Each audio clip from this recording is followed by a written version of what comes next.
ಸರ್ವಮಂಗಳ ಮಾಂಗಲ್ಯ ಇಲ್ಲವ ನಾನು ನೀರು ಕುಡಿಬೇಕು.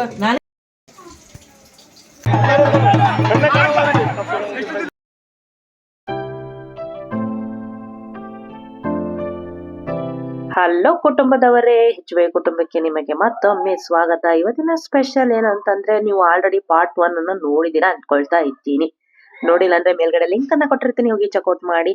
ಇದು ಪಾರ್ಟ್ 2 ಕಣ್ರಿ. ನೆಕ್ಸ್ಟ್ ಡೇ ಏನಾಯ್ತು ಅಂದ್ರೆ, ರಂಗೋಲಿ ಎಲ್ಲ ಬೇಡಿಸಿ ಬಣ್ಣವ ತುಂಬಿ ಸಿಂಪಲ್ ಆಗಿ ಮನೆ ಒಳಗ್ ಬಂದು ಬ್ರೇಕ್ಫಾಸ್ಟ್ ಗೆ ಅಂತೇಳಿ ಇವತ್ತು ಉಪ್ಪಿಟ್ಟನ್ನ ಮಾಡಿದ್ವಿ. ಯಾಕಂದ್ರೆ ಒಂದು 20 ಜನ ಇರೋದ್ರಿಂದ ಉಪ್ಪಿಟ್ಟಿನ ತಿಂಡಿಗೆ ಅಂತೇಳಿ ಮಾಡ್ಕೊಂಡ್ವಿ. ಅದಾದ್ಮೇಲೆ ಬೇಗ ಬೇಗ ಅಡಿಗೆಯನ್ನ ಮಾಡಿದ್ವಿ. ಯಾಕಂದ್ರೆ ಮಧ್ಯಾಹ್ನ ಅನ್ನಷ್ಟೊತ್ತಿಗೆ ಎಲ್ಲ ರೆಡಿ ಮಾಡಿಟ್ಟು ಬೇಗ ಬೇಗ ಕೆಲಸವನ್ನ ಮುಗಿಸ್ಕೊಳ್ಳೋಣ ಅಂತೇಳಿ ಅನ್ನ ಸಾಂಬಾರು ಹೋಳ್ಗೆ ಇತ್ತು, ಬೋಂದೆ ತರಿಸಿದ್ವಿ. ಹಾಗೆ ಕುಸ್ತಿ ಕೂಡ ಶುರು ಆಗೇ ಹೋಯ್ತು. ಈಗ ಇದನ್ನ ನೋಡ್ಕೊಂಡ್ ಬನ್ನಿ.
ಮಾಡ್ಕೊಡ್ತೀನಿ, ಆಮೇಲೆ ಹೋಗ್ತಿದ್ದಾರೆ.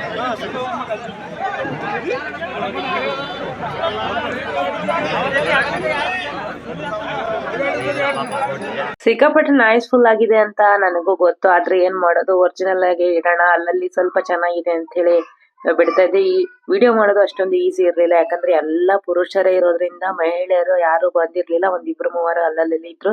ವಿಡಿಯೋ ಮಾಡ್ಕೊಳಕ್ಕೂ ಕೂಡ ಅಷ್ಟೊಂದು ಅವಕಾಶ ಸಿಗಲ್ಲ. ಅದ್ರಲ್ಲೂ ಒಂದಿಬ್ರು ಓಕೆ ಮಾಡ್ಕೊಳ್ಳಿ ಅಂತ ಹೇಳಿದ್ಮೇಲೆ ನಾವು ಅಷ್ಟು ಇಷ್ಟು ಕಷ್ಟಪಟ್ಟು ಮಾಡ್ಕೊಂಡ್ ಬಂದ್ವಿ ಸ್ನೇಹಿತರೆ. ಅಷ್ಟು ಈಸಿ ಇರ್ಲಿಲ್ಲ. ಯಾಕಂದ್ರೆ ಎಲ್ಲರೂ ಅವರೇ ಓಡಾಡ್ತಾ ಇದ್ರು. ಹಂಗೆ ಇವರ ಕುಸ್ತಿಯನ್ನ ಕೂಡ ನೋಡ್ತಾ ಇದ್ರು. ಗ್ಯಾಪ್ ಕೊಡ್ತಾ ಇರ್ಲಿಲ್ಲ ವಿಡಿಯೋ ಮಾಡ್ಕೊಳ್ಳಿಕ್ಕೆ. ಸ್ವಲ್ಪ ಟೈಮ್ ಕೊಡಿ, ನಾವು ಮಾಡ್ಕೊಂತೇವೆ ಅಂತ ತೋರ್ಸ್ಕೊಳಕ್ಕೆ ಎಲ್ಲರಿಗೂ ಬರ್ತದೆ. ಎಲ್ಲರೂ ನೋಡ್ಲಿ, ಬರೇ ಪುರುಷರು ನೋಡ್ತಾ ಇದಾರೆ, ಎಲ್ಲರೂ ಮಹಿಳೆಯರು ನೋಡ್ಲಿ, ಸಾಕಷ್ಟು ಜನ ನೋಡ್ಲಿ ನಮ್ಮೂರರು ಅಂತ ಹೇಳಿ, ನಮ್ಮ ಕುಟುಂಬದಲ್ಲಿ ಇರ್ಲಿ ಅಂತ ಹೇಳಿ ನಾವು ನಮ್ಮ ಊರಿನ ಪರವಾಗಿ ಮಾಡ್ಕೊಳ್ತಾ ಇದ್ದೇವೆ ಸ್ನೇಹಿತರೆ. ನೋಡ್ಬೋದು, ಸಖತ್ತಾಗಿ ಕುಸ್ತಿಯನ್ನ ಆಡ್ತಾ ಇದ್ರು. ಸಿಕ್ಕಾಪಟ್ಟೆ ನೋಡ್ಬೋದು. ಎಲ್ಲ ಗರಡಿಯಲ್ಲೆಲ್ಲ ಪಳಗಿರ್ತಾರೆ. ಆದ್ರೂ ಎಷ್ಟು ಕಷ್ಟ ಪಡ್ಬೇಕಲ್ವಾ. ಸೊ ಪ್ರತಿಯೊಂದನು ಅಷ್ಟೇ, ಎಲ್ಲವನ್ನ ಕಷ್ಟಪಟ್ರೆ ಬರೋದು.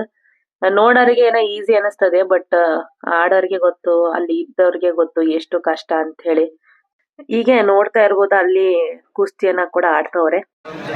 ಹೈಯೆಸ್ಟ್ ಯಾರಿದು ಮಾಡ್ತಾರೋ ಅವ್ರಿಗೆ ಅದು ಬೆಳ್ಳಿ ಗದೆ. ಕುಸ್ತಿಲಿ ಯಾರನ್ನ ಹೈಯೆಸ್ಟ್ ಸೋಲ್ಸ್ತಾರೋ ಅವ್ರಿಗೆ ಬೆಳ್ಳಿ ಗದೆ ಇದು.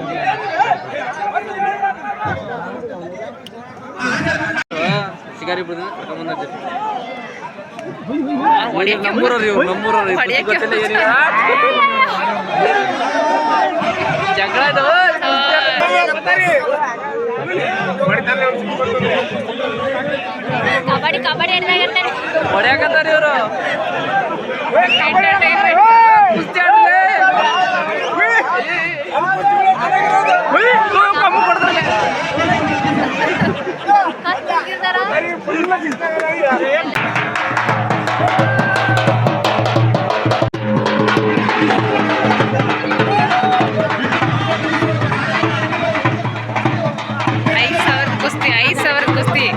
ಇವಾಗ 5,000 ಕುಸ್ತಿಗೋಸ್ಕರ ಇದ್ದಾರೆ ಹೋಗ್ತಿರೋದು. ಅವ್ರ ಪಾರ್ಟ್ನರ್ಗೋಸ್ಕರ.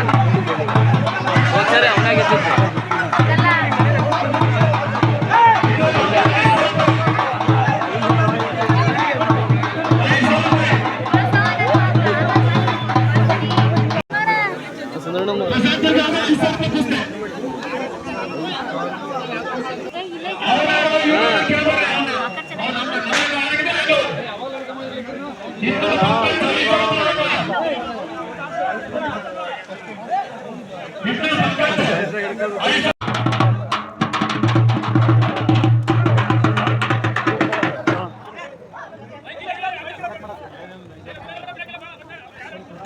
ಆಡ್ಸಕ್ಕೆ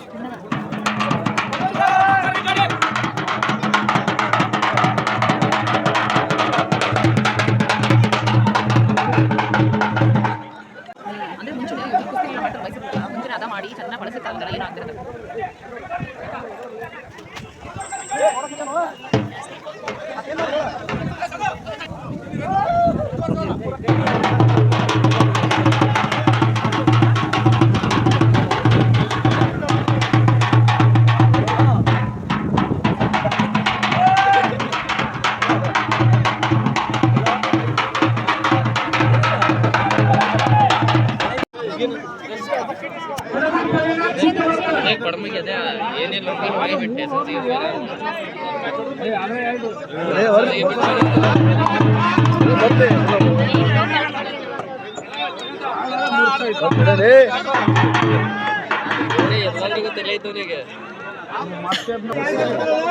Congratulations. ಕುಸ್ತಿ ಎಲ್ಲ ಮುಗಿದಾದ್ಮೇಲೆ ಸ್ನೇಹಿತರೆ ನೋಡ್ಬೋದು ನೈಟ್ ಆರ್ಕೆಸ್ಟ್ರಾ ಕರ್ಸಿದ್ರು, ಒಳ್ಳೆ ಹಾಡನ್ನ ಆಡೋರು, ಡ್ಯಾನ್ಸ್ ನ ಮಾಡೋರು. ಸೊ ಒಳ್ಳೆ ಸಂಗೀತಗಳು ಬರ್ತಾ ಇದ್ವು, ಸಿಕ್ಕಾಪಟ್ಟೆ ಸಖತ್ತಾಗಿತ್ತು. ಹಾಗೆ ಮಹಿಳೆಯರಿಗೆ ಮಕ್ಕಳಿಗೆ ಅವಕಾಶವನ್ನ ಕೊಟ್ಟಿದ್ರು ನೋಡ್ಲಿಕ್ಕೆ ಮುಂಭಾಗದಲ್ಲಿ ನಿಂತ್ಕೊಂಡು. ಅದಾದ್ಮೇಲೆ ಏನಂತ ಹೇಳಿದ್ರೆ ಎಷ್ಟೋ ಜನರಿಗೆ ಪ್ರತಿಭೆಗಳನ್ನ ತೋರ್ಸ್ಕೊಳಕ್ಕೆ ಅವಕಾಶಗಳು ಸಿಗಲ್ಲ. ಮತ್ತೆ ಅವರ ಹೊಟ್ಟೆಪಾಡಿಗೆ ಪಾಪ ಅವರ ಪ್ರತಿಭೆಗಳನ್ನು ಕೂಡ ತೋರ್ಸ್ಕೊಳಕ್ಕೆ ಈ ತರ ಎಲ್ಲಾದ್ರೂ ಚಾನ್ಸ್ ಸಿಕ್ಕರೆ ಎಷ್ಟು ಚೆನ್ನಾಗಿ ಬಂದು ಮಾಡ್ತಾ ಇದ್ರು. ಈ ಟೀಮ್ ಅಂತೂ ಸಿಕ್ಕಾಪಟ್ಟೆ ಚೆನ್ನಾಗಿ ಮಾಡೋರು. ಇದು ಹುಬ್ಬಳ್ಳಿಯಿಂದ ಕರೆಸಿದಂತ ಆರ್ಕೆಸ್ಟ್ರಾ ಟೀಮ್ ಆಗಿತ್ತು ಸ್ನೇಹಿತರೆ. ಸಿಕ್ಕಾಪಟ್ಟೆ ಸಖತ್ತಾಗಿ ಡ್ಯಾನ್ಸ್ ಮಾಡಿದ್ರು. ಹಂಗೆ ಒಳ್ಳೆ ಪ್ರತಿಭೆ ಇದೆ ಕೂಡ. ನಿಮ್ಮೂರಲ್ಲೂ ಏನಾದ್ರು ಕರ್ಸ್ಬೇಕು ಅಂತ ಇದ್ರೆ ದಯಮಾಡಿ ಇಂತ ಪ್ರತಿಭೆಗಳಿಗೆ ಅವಕಾಶ ಕೊಡಿ. ಇವರು ಕೂಡ ಸಖತ್ತಾಗಿ ಡ್ಯಾನ್ಸ್ ಮಾಡ್ತಾರೆ, ನೋಡ್ಬೋದು. ಎಂತೆಂತವೋ ಡ್ಯಾನ್ಸ್ ಮಾಡೋಕ್ಕಿಂತ ಒಳ್ಳೊಳ್ಳೆ ಹಾಡುಗಳಿಗೆ ಒಳ್ಳೆ ನೃತ್ಯವನ್ನ ಪ್ರದರ್ಶನವನ್ನ ಮಾಡಿದ್ರು. ಒಳ್ಳೆ ಸಖತ್ತಾಗಿತ್ತು ಮಾತ್ರ ನೋಡ್ಬೋದು. ಹಾಗೆ ನಮ್ಮ ಊರಿನ ಮಕ್ಕಳು ಕೂಡ ರೆಡಿಯಾಗಿ ಬಂದಿದ್ರು, ಅವ್ರಿಗೂ ಕೂಡ ಅವಕಾಶವನ್ನ ಒದಗಿಸಿ ಕೊಟ್ರು. ಸೊ ಈ ತರ ಮಾಡೋದ್ರಿಂದ ಮಕ್ಕಳಿಗೂ ಕೂಡ ಭಯ ಹೋಗಿ ಅವರ ಪ್ರತಿಭೆಗಳು ಕೂಡ ಹೊರಗೆ ಬರ್ತದೆ ಅಲ್ವಾ. ಈ ತರ ಮಾಡೋದ್ರಿಂದ ನಿಮ್ಮೂರಲ್ಲೂ ಇದ್ರೆ ಅವರಿಗೂ ಈ ತರ ಅವಕಾಶಗಳನ್ನ ಕಲ್ಪಿಸಿಕೊಡು, ಅವರು ಕೂಡ ಧೈರ್ಯದಿಂದ ಡ್ಯಾನ್ಸ್ ಮಾಡ್ತಾರೆ. ಅತ್ಯಂತ ಚಿಕ್ಕ ವಯಸ್ಸಿನಲ್ಲಿ ಬಾಲ ಕಲಾವಿದನಾಗಿ ಚಿತ್ರರಂಗಕ್ಕೆ ಪಾದಾರ್ಪಣೆ ಮಾಡಿ ಪ್ರೇಮದ ಕಾಣಿಕೆ, ಸನಾದಿ ಅಪ್ಪಣ್ಣ, ಭಕ್ತ ಪ್ರಹ್ಲಾದ ಇಂತಹ ಹಲವಾರು ಚಲನಚಿತ್ರಗಳಲ್ಲಿ ನಟಿಸಿ ಬೆಟ್ಟದ ಹೂವು ಎಂಬ ಚಿತ್ರಕ್ಕೆ ರಾಷ್ಟ್ರ ಪ್ರಶಸ್ತಿಯನ್ನು ಪಡೆದ ಕೀರ್ತಿ ಇವರದ್ದಾಗಿದೆ. 2002ರಲ್ಲಿ ತೆರೆಕಂಡ ಅಪ್ಪು ಚಲನಚಿತ್ರದಲ್ಲಿ ನಾಯಕ ನಟನಾಗಿ ಗುರುತಿಸಿ ಕನ್ನಡ ಚಲನಚಿತ್ರರಂಗಕ್ಕೆ ಪಾದಾರ್ಪಣೆಯನ್ನ ಮಾಡುತ್ತಾರೆ.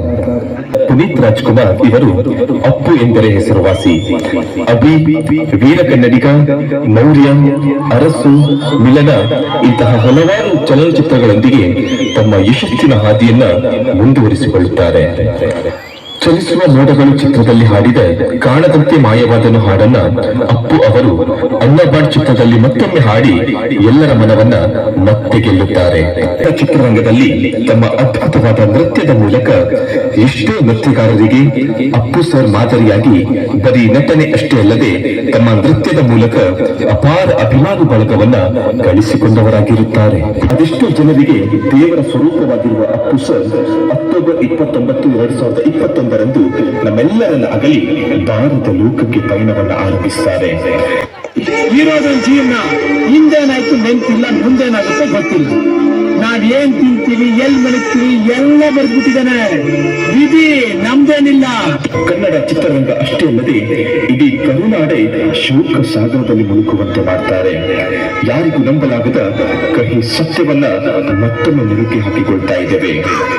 ತಮ್ಮ ಸರಳವಾದ ವ್ಯಕ್ತಿತ್ವದ ಮೂಲಕ ಎಲ್ಲರ ಮನಸ್ಸಿನಲ್ಲಿ ಇದ್ದ ಅಪ್ಪು ಸರ್ ಈಗ ಸವಿ ನೆನಪುಗಳು ಮಾತ್ರ. ಅಪ್ಪು ಸರ್ ತಮ್ಮ ನೇತ್ರದಾನವನ್ನ ಮಾಡಿ ಸಾವಿನಲ್ಲೂ ಎಲ್ಲರಿಗೂ ಒಂದು ಮಾದರಿಯನ್ನ ಕಂಡುಕೊಳ್ತಾರೆ. ಅಪ್ಪು ಸರ್ ಕನಸಿನ ಚಿತ್ರ ಆದಂತಹ ಗಂಧದ ಗುಡಿ ಚಿತ್ರದಿಂದ ಪರಿಸರ ರಕ್ಷಣೆಯ ಬಗ್ಗೆ ಅರಿವನ್ನ ಮೂಡಿಸುತ್ತಾರೆ. ಹುಟ್ಟಿದರೆ ಕನ್ನಡ ನಾಡಲ್ಲೇ ಹುಟ್ಟಬೇಕು, ಮೆಟ್ಟಿದರೆ ಕನ್ನಡ ಮಣ್ಣನ್ನೇ ಮೆಟ್ಟಬೇಕು. ಈ ಒಂದು ಸುಂದರವಾದ ನಾಡಿನಲ್ಲಿ ಅಪ್ಪು ಸರ್ ಹುಟ್ಟಿದ್ದು ನಮ್ಮ ನಿಮ್ಮೆಲ್ಲರ ಪುಣ್ಯ. ಅಪ್ಪು ಸರ್ ದೈಹಿಕವಾಗಿ ನಮ್ಮ ಜೊತೆ ಇಲ್ಲದಿದ್ದರೂ ಅವರು ಮಾಡಿದಂತ ಕೆಲಸದಿಂದ ನಮ್ಮೆಲ್ಲರ ಮನಸ್ಸಿನಲ್ಲಿ ದೇವರಾಗಿ ರಾಜಕುಮಾರನಾಗಿ ಸದಾಕಾಲ ರಾರಾಜಿಸ್ತಾ ಇರ್ತಾರೆ. ಐ ಹೋಪ್ ನಿಮಗೆ ಈ ವಿಡಿಯೋ ಇಷ್ಟ ಆಗಿದೆ ಅಂತ ಅನ್ಕೊಳ್ತಾ ಇದ್ದೀನಿ. ಇಷ್ಟ ಆಗಿದ್ರೆ ದಯಮಾಡಿ ಲೈಕ್ ಮಾಡಿ, ಹಂಗೆ ಶೇರ್ ಮಾಡಿ, ಹಾಗೆ ಸಬ್ಸ್ಕ್ರೈಬ್ ಮಾಡೋದನ್ನ ಮರಿಬೇಡಿ. ಮತ್ತೆ ನಿಮಗೊಂದು ಸರ್ಪ್ರೈಸ್ ಏನಂತ ಹೇಳಿದ್ರೆ, ಕನ್ನಡ ಕೋಗಿಲೆಯ ಪ್ರಖ್ಯಾತಿಯಾದಂತಹ ಮಹನ್ಯ ಪಾಟೀಲ್ ಕೂಡ ಬಂದಿದ್ರು. ಅವರು ಕೂಡ ಸಾಕಷ್ಟು ಹಾಡುಗಳನ್ನ ಹಾಡಿದ್ರು. ಎಲ್ಲವನ್ನ ಹಾಕ್ಲಿಕ್ಕೆ ಸಾಧ್ಯವಾಗ್ಲಿಲ್ಲ, ಕ್ಷಮೆ ಇರಲಿ. ನಿಮ್ಮೆಲ್ಲರಿಗೂ ಗೊತ್ತಿದೆ ಏನು ಕಾರಣ ಅಂತ ಹೇಳಿ. ಮತ್ತೆ ಮುಂದಿನ ವಿಡಿಯೋದಲ್ಲಿ ಸಿಗೋಣ. ಅಲ್ಲಿವರೆಗೂ ಟೇಕ್ ಕೇರ್, ಬಾಯ್. ಜೈ ಶ್ರೀರಾಮ್, ಜೈ ಶ್ರೀ ಕೃಷ್ಣ.